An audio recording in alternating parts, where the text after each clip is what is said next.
Hello అండి, అందరికీ నమస్కారం. వెల్కమ్ టు మై ఛానల్ మాల్తీరా స్టోరీస్. ఈ వీడియోలో మొహరం పండుగ ఎలా జరుపుకున్నాము, అసలు మొహరం పండుగ ఎందుకు చేస్తారు, దాని ప్రత్యేకతలు ఏంటి అనేది తెలుసుకుందామండి. యాక్చువల్గా ఈ పండుగ వచ్చేసి మా మమ్మీ వాళ్ళకు ఉందండి. అప్పట్లో మా తాతయ్య వాళ్ళు చేసేవారంట. మా మమ్మీ వాళ్ళు దాన్ని కంటిన్యూ చేస్తున్నారు. మా ఫ్యామిలీ అందరము ఊరికి స్టార్ట్ అయ్యామండి. మోస్ట్లీ తెలంగాణలో పీర్ల పండుగ అని అంటారంటే మొహరం అంటే చాలా తక్కువ మంది తెలుస్తుంది అనమాట.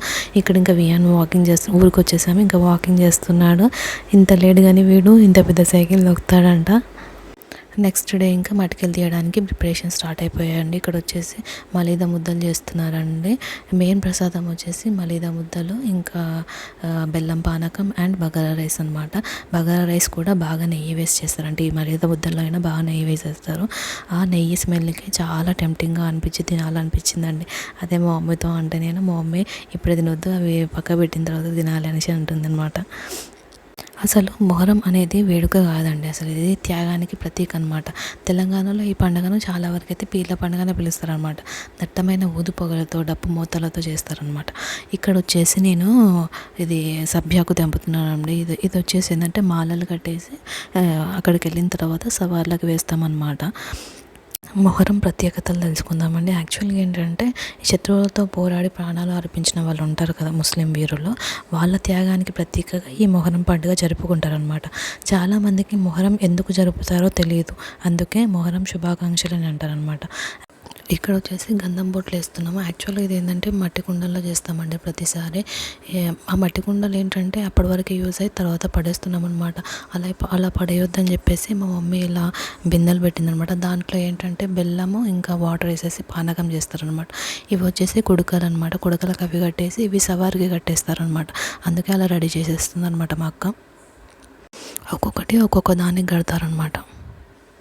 ఇక్కడ వచ్చేసి నేను అంత రెడీ అయిపోయిన తర్వాత చూపిస్తున్నానండి ఏమేమి పెట్టామనేసి. ఇక్కడ సభ్యాకు దండలు, ఇంకా అవి రెండిట్లలో బెల్లం పానకం, అక్కడ బగారా రైస్ అనమాట. మధ్యలో ఇంకా ఊదు ఇంకా అవన్నీ పెట్టామన్నమాట, గంధం గిన్నె. ఇక్కడ వచ్చేసి నమాజ్ చదువుతున్నారండి వీళ్ళు వచ్చేసి. ఇట్లా ఫస్ట్ అగరబత్తి కొబ్బరికాయ ఇవన్నీ కొట్టేసిన తర్వాత నమాజ్ చదివేసి ఇంకా యాక్చువల్గా స్టార్ట్ అయిపోతుంది అనమాట. 14వ శతాబ్దంలో జరిగిన ప్రాణత్యాగానికి ప్రతీకగా జరిపే ఈ పీర్ల పండుగ గురించి మరెన్నో వివరాలు తెలుసుకుందామండి. గ్రామీణ ప్రాంతాల్లో ప్రజలకు పీర్ల పండుగ అంటేనే తెలుసు అనమాట. మొహరం అంటే చాలామందికి తెలియదు. ఇది వచ్చేసి 9 రోజుల పాటు నిర్వహిస్తారనమాట. ఈ ఉత్సవంలో ప్రతిరోజు ఊదు పొగలు పీరీలకు సమర్పిస్తారు. మేకను కూడా బలిదానం ఇచ్చి ఆ రక్తాన్ని అర్పిస్తారనమాట. అలా రక్తాన్ని సమర్పించిన తర్వాత దూలో అని ఆట మొదలు పెడతారండి. ఊరంతా పీరీలను ఊరేగిస్తారనమాట. పీరీలకు ఏర్పాటు చేసే స్థలాన్ని పీర్ల కొట్టం అంటారు కదా. ఇంకా మేము అందరం కలిసి అక్కడ పీర్ల కొట్టం దగ్గరికి వెళ్తామండి. ఆ పీర్ల కొట్టం ముందు ఒక పెద్ద గుంట తవ్వుతారనమాట. అందులో నిత్యం కట్టెలు కాలుస్తారు. నిప్పులు కొలివిలా మారిన తర్వాత ఆ పీరులను ఎత్తుకొని నడుస్తారనమాట. నిప్పులు గుండం చుట్టూ తిరుగుతూ ఆ సైదుల హారతి కాలగజల గమ్మతి అనేసి పాట పాడుతూ డాన్స్ చేస్తారనమాట. ఇలా మటికలు తీసిన రోజు కొంతమంది ఉపవాసాలు ఉంటారు.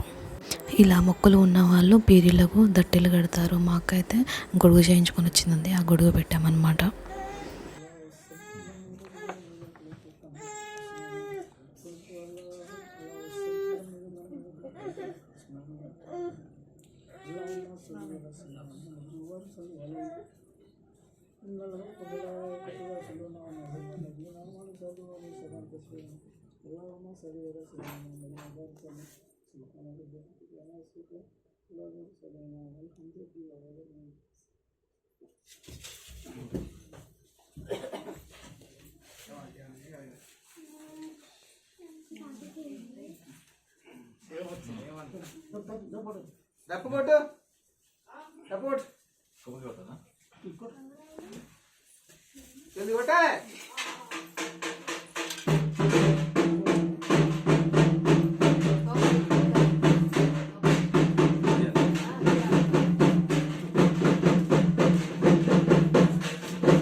మరి ఇంకా మంది నీళ్ళు వస్తున్నాయి ఇంకా మంది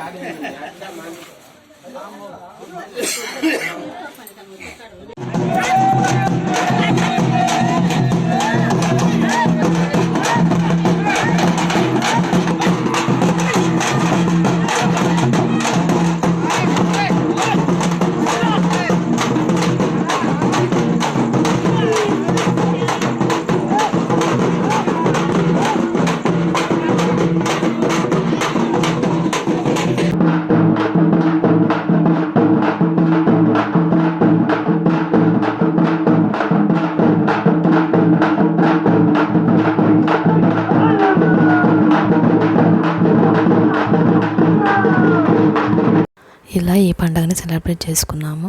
మాలో ఎవరైనా మీరు హిందూస్ అయ్యి ఉండి ఈ పండుగని సెలబ్రేట్ చేసుకుంటే కింద కమెంట్ బాక్స్లో షేర్ చేసుకోండి నాతో. సో దట్ నాకు కూడా తెలుస్తుంది మేమే కాకుండా వేరే వాళ్ళు కూడా ఇలాంటి పండుగలు చేస్తారనేసి. ఈ వీడియోని ఎండ్ వరకు చూసినందుకు చాలా థ్యాంక్స్ అండి. ఈ వీడియో కనుక మీకు నచ్చినట్టయితే ప్లీజ్ డూ లైక్ చేయండి, షేర్ చేయండి అండ్ సబ్స్క్రైబ్ కూడా చేసుకోండి. Thanks for watching. బాయ్.